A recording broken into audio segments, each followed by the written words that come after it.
Hello, everybody. Dr. Carmen Bryant from Psychological Health Consultants and Services and my program, Redefining Yourself, a program that was developed for women who are currently in, who are contemplating or thinking about leaving, needing more information, or have already left and are recovering from domestic violence. Especially, my main focus is narcissist abuse. And so for many of women that are in domestic violence situation, many times to educate them or to provide them with more information concerning narcissist abuse gives them more information and the confidence to leave, to realize that it was never their fault.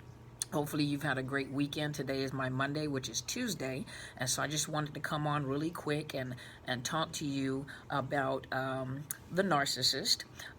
One of the questions that I had posed to me is do narcissists understand time? The other one is, do they understand what they're doing? So I pulled up, and the answer is yes. To both of those answers, to both those questions is yes. They do understand time. They have no respect for your boundaries, nor do they have respect for you, period. You serve a purpose in their life, and so they don't care what you say or what you do. Remember, they mimic or they mirror you in order to get what they need from you.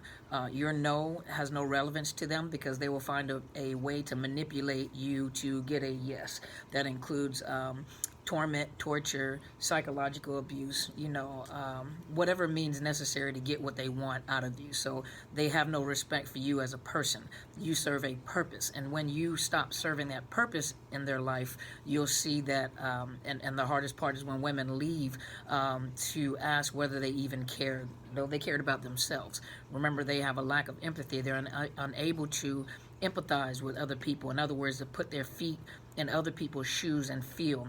Their main concern is them. And the other question is do they understand what they were doing? So yes, they do understand what they're doing, and we're going to get to that. So I pulled up on Psychology Today a gentleman by the name of Scott Barry Kaufman. He is a scientific director of the Imagination Institute in the Positive Psychology Center at the University of Philadelphia.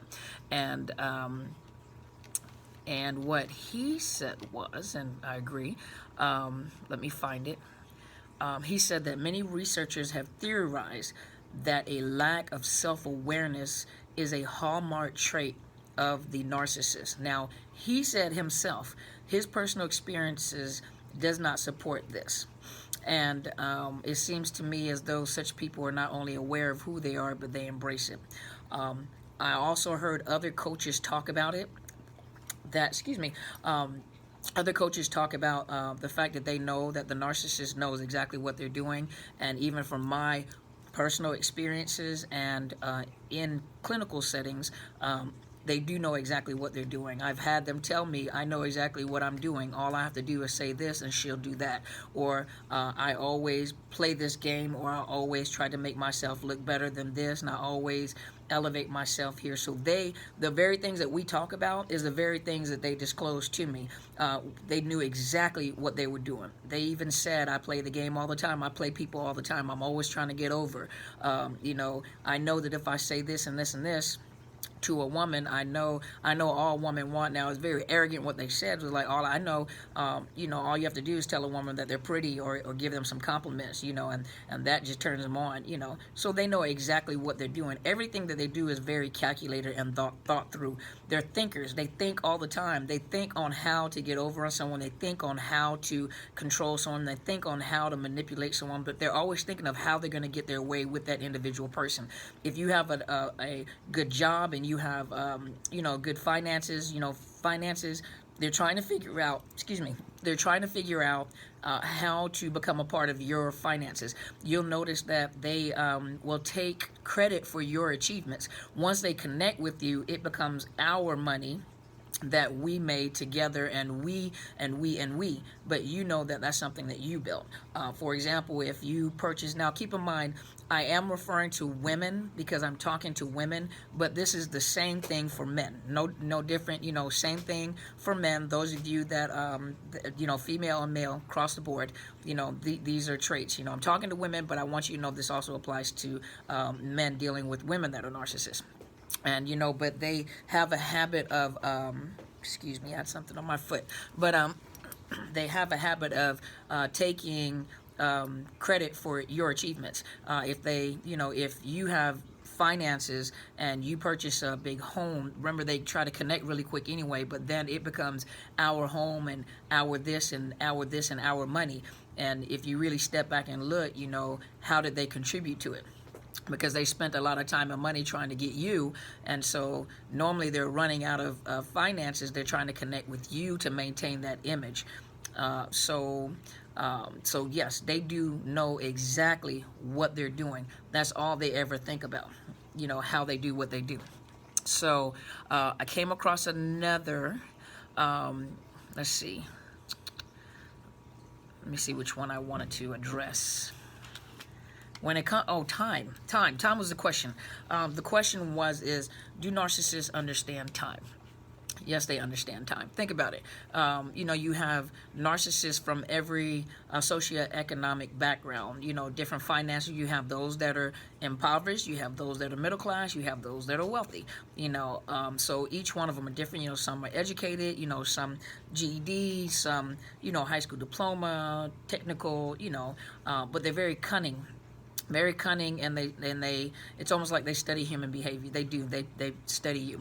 And one of the things that I want you to remember is they mimic. Number one, they mirror you, and we'll get to that in a minute. That's the same thing in counseling. A lot of times when we're dealing with very, very intense cases, we mirror. If someone is grieving, you don't want to sit there smiling while they're grieving. You kind of mirror their body language, you mirror their what they're doing in order to connect with them. So narcissists do the exact same thing. They mirror and they mimic, and I'm going to talk about that in just a second. But yes, they do understand time. A lot of them do have jobs. A lot of them, they get to their jobs on time. They wherever they need to go, they do it on time. They take you out on dates on time, until they get familiar with you. So they don't have a problem with time. They just have a problem with your boundaries. Their boundaries, or you calling them out and recognizing, what they've done to you. So they have a problem with your boundaries. Your boundaries offend them. They're very patient too. They're predators, remember? So if they lose you as a source of supply, they're always going to try to figure out how to get their foot back in the door. They're always going to try to figure out how to get you back if they do not have another supply to connect to. But they'll always check to see if that door is open with you. And so your best bet is to gray rock, close them out, cut them off altogether. Don't give them any cues. Don't give them any signs, because they're watching your facial expression. They're watching your body language. They're watching the tone in your voice. And I always tell people who have recovered from domestic violence that they become very, very sensitive to how people talk, the tone in people's voice, their body language, their facial expressions. Well, if you've been traumatized to a point where you're very sensitive, think about the narcissist. They're not sensitive. They just focus on that to pick up on your body language. Remember that majority of language is not verbal, but it's the nonverbal cues. And that's the same thing we do in counseling. We watch the nonverbal cues. And so let me just briefly go over these really quick. So 12 of the most common lies sociopaths and narcissists tell. And remember, narcissists can also be a sociopath, psychopath, which is the antisocial personality disorder. They can also have the histrionic, that dramatic. They're both dramatic to dramatic, and also the borderline traits. And so here are some of the, and this is on Psych Central. This is written by Miss Shahida Arabi. And these are some common lies that you hear. Now, I want you to listen. It's pretty good. They'll tell you, I would never lie to you. Now, remember, they're trying to love bomb you or try to pull you in, but these are some things you're going to hear. I would never lie to you. And remember, as she said, that they're lying while they're telling you that. An authentic truth teller is not going to convince you that they're telling the truth. So why do they have to announce the fact that they're never lied to you when they can just, I much rather get to know you to see if you are a honest individual, but you don't have to convince me that you're honest. If you're trying to convince me that you're honest, 9 times out of 10, you're probably dishonest. So when they tell you, I would never lie to you, you might want to check that, because they're probably lying while they're telling you that. Okay? They're probably, narcissists are not people with integrity at all. Look at their lifestyle. He or she was obsessed with me. So now they may be speaking of the victim's Past victims discovered by my infidelity, my falsehoods, even gained momentary glance behind the mask. They called me out, even tried to expose me. They tried to hold me accountable for my actions. Don't be surprised if they reach out to warn you, but by the time they do, you'll be convinced they're crazy and obsessed with me. They're just jealous of what we have, or at least that's what I'll tell you. This is Narcissist talking to the victim. They're just stalking me because they want me back so desperately. Couldn't have anything to do with the pain I've inflicted upon them, right? So this is the thoughts of the narcissist. You know, they'll make excuses. Oh, you know, you'll never know the truth from the victim unless you speak to the victims. By the time you speak to the victims are pretty broken or hurt. But to them, they're going to present themselves the best way they can. They may take a little responsibility, just enough to get to convince you, but all the blame goes on the victim. You know, they're obsessed. I left them. Now they won't leave me alone. They're pursuing me in court. They won't leave me alone. You know, it doesn't have anything to do with the fact that they're doing you the same way that they did them. But it'll come out. Another lie, I was just hanging out with friends, you know, but in reality, they're grooming another primary source of supply, or an old flame, or a new victim. You know, they're trying to see if the doors are still open. And so, but remember, their mindset is, I've got lots of friends in my harem who worship me and who need my time. Rest assured, there's always plenty of ego strokes to go around for me. Anytime I disappear, you can bet I am love bombing someone and getting the attention I am entitled to.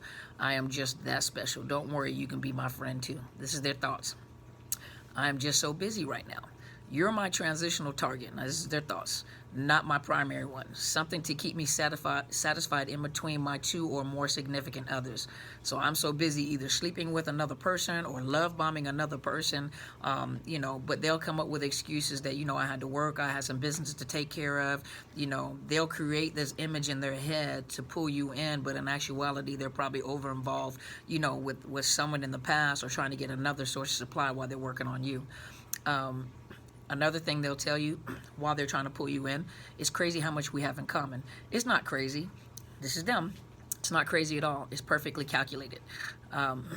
They've studied you and they're mirroring you, just like I've done with all my other victims. I know your deepest wounds and desires because upon first meeting you, I poked and prodded to uncover your strengths, weaknesses, interests, passions, and everything you're missing from life.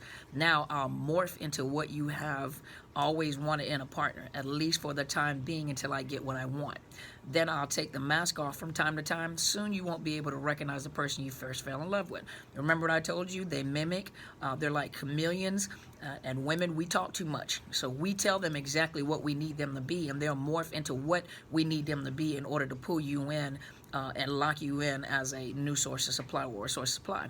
Another thing, let's say that they've been absent for a while, or there's distance in between you guys, or you've been absent for a while, and all of a sudden you get a text or a call, I miss you and I love you. But in reality, they're just checking in. Okay. What they're saying is, I want to know that I still have control over you and your life. This is a test, and I'll often check in with you after I disappear for days, years, weeks. I'll subject you to hideous violation and silence treatment, or make you jealous by showing off my newest victim. I'm checking in to see that I'm still significant, that you still ache and long for me, and I'm sure you remember me. How could you possibly forget? So a lot of times they bring their new source of supply around. A lot of times they do things that are very disrespectful, but they're expecting a response from you. They're expecting you to respond. Cheating is morally wrong. Now, they're telling you cheating is morally wrong, but it doesn't apply to them. It applies to you. So they have very different standards for themselves, and they expect and demand complete loyalty and transparency from you. However, they're free to carry on numerous affairs and treat you like a side piece, or lie to you about the fact that I'm already committed to someone, all while stringing you along for money, sex, companionship, praise, whatever else you can offer them. Okay? Remember, the rules don't apply to them. They apply to you, but they don't apply to them. Any rules, even the law. They mean nothing to me. You're my one and only. Isn't that a common thing that most women hear? They love the rivalry. So they love to see women or men, they love to see women or men fight over them. And they want it to keep going, but they'll tell you, oh, they don't mean anything to me. But it's absolutely exciting to them. It feeds into their ego. It feeds into that grandiosity, into their attention and validation. Another thing, my ex was so dishonest and toxic. But in actuality, they were the ones that were toxic and dishonest one. But you won't figure that out until it's too late. So what they're saying is, I betrayed my previous partner and they found out. And of course, by then I had to discard them because they had seen behind the mask. They were no longer willing to invest in forgetting my crimes. And now I have to do some damage control by convincing you that I'm the person you should pity and take care of. Someone who's been hurt by others in the past, feel sorry for me, nurse me back to emotional health, come closer. The truth is, I prefer to be the one inflicting the pain. And so you have men that get new supply. And what you don't see is how they prod the ex or the discarded victim. You don't see what goes on behind the scene, the private messages or private conversation to prod another person. By the time you get the information that you get is after the other person has lost control, or they may have subjected them, for example, court cases, accused them of, have lied about them and accused them, and now he may allow you to see, or she may allow you to see the response from the other person, but they never take accountability or responsibility to tell you or even disclose to you what it was they did to cause the other person to react. They just want you to see the reaction to validate what the lie that they told you. I moved around a lot. I love to travel. What they're saying is, I love leaving in places where my victims have figured me out and start over. With each new destination comes a whole new life and identity where I don't have to ever deal with the consequences of my action or the people who know my true self. Once I've exhausted my numerous victims in each city and state, it's time to pack my bags and go on new vacation and leave a trail of victims wherever I go. You'd be surprised in the places that they left. You'd be surprised what they left behind. Another thing that they'll tell their new supply, I used to be a player, but now I'm a changed man or woman. Now I want a meaningful relationship and a life partner. So they'll tell you things like, I know the mistakes that I've made in the past. I've cheated.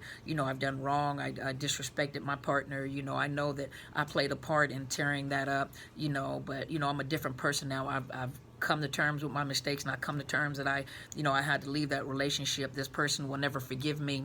But you're the one that I want, and you're the one that I want to settle down with, and I know that I've changed, and I'm just, they don't understand anymore, so they're never going to allow me to they're always going to hold me accountable for what I've done in the past. They're never going to let that go. But I know I can tell by the type of person that you are. You're giving me a new chance, and I really appreciate that. Think about it. And most of us, oh, that's so sweet. Okay, and so what they're really saying is are you buying this? I hope so, because I'd like to sleep with you as soon and make you think that you may one day be in a relationship is the first step in getting into your pants. I'll fake some shame to go along with my reformed image. I'm so deeply remorseful for all those I've hurt in the past, and I've really learned my lesson not. The truth is, I'll never change. That's a narcissist. Last one is, I'm truly sorry. I really am. This is not who I am.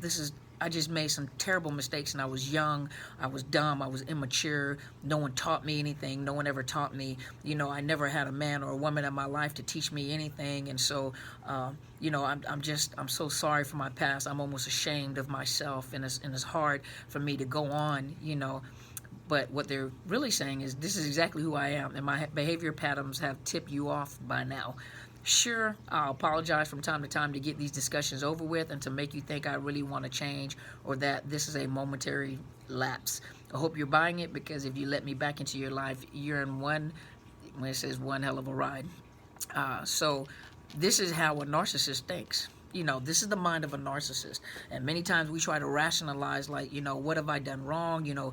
Is it possible that they even understand their behavior? I want to be there for them. I know they can change. I know they're not the same way they were with this individual. Yeah, because you're a different individual. If you were dealing with let's say you were dealing with a superstar versus a person that is just an average common person coming out of college, they can't handle you the same way they handle the other person. And you're still an individual person by yourself. So of course, I see him totally different, because that is not how he treats me at all. No, because you have taught him how you needed to be treated. You've already given him too much information that he has morphed into what you needed him to be in order to pull you in as a supply. So yes, they do know exactly what they're doing. It's calculated, it's very thought through, and they study you all the time, even to a point where if you start getting this kind of information on YouTube and you start staring at them or looking at them and things start changing, even the simplest little minute changes they pick up on.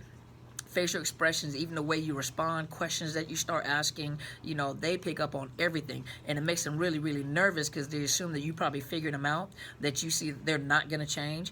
And they probably have already started looking for other sources of supply. I guarantee you they probably have a source of supply in their back pocket somewhere as an emergency, you know, break glass in case of an emergency.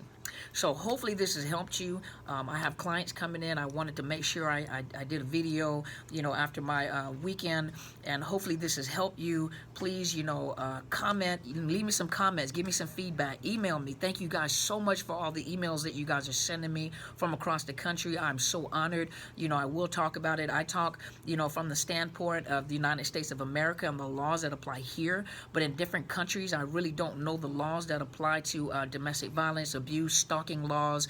You know, some cultures embrace the dominance men have over females, you know, and so every culture is different and every law is different. So I don't know the laws in all the countries in which you guys are sending me the information, but it lets me know that you know something is wrong. You know, to be a woman does not mean that we are supposed to be abused. Nobody should be abused, male or female, and to be a woman does not make you less than or you know, less than or the equivalent of an animal. That is not true. You know, we have value. You know, we have purpose, we have value.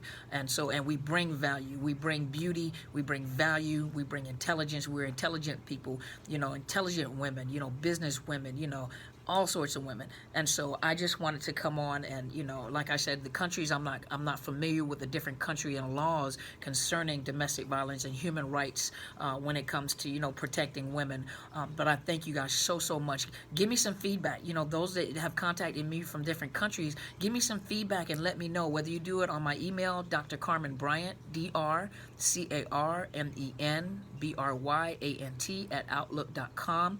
Email me and let me know some of the laws in your country. You know, whatever country you're emailing me from, tell me some of the laws on human rights or like women, you know, when it comes to violence or domestic violence. Tell me what your country, tell me, you know, how your country views domestic violence and abuse. I would love to hear, I would love to be educated on that. You know, give me your country and then tell me, you know, and I can research that too. I'm so honored. Thank you guys so much. Please, you know, subscribe to my YouTube channel, Dr. Carmen Bryant with a T, Overcoming Narcissist Abuse, and then my professional Facebook page, which is Psychological Health Consultants and Services. Thank you guys once again so much. Leave comments, you know, let me know how this is helping you. Thank you guys for all the emails, and you guys have an awesome day. Thank you so much for your support. Thank you guys for your love and emails, and as my friend always says, go and be great.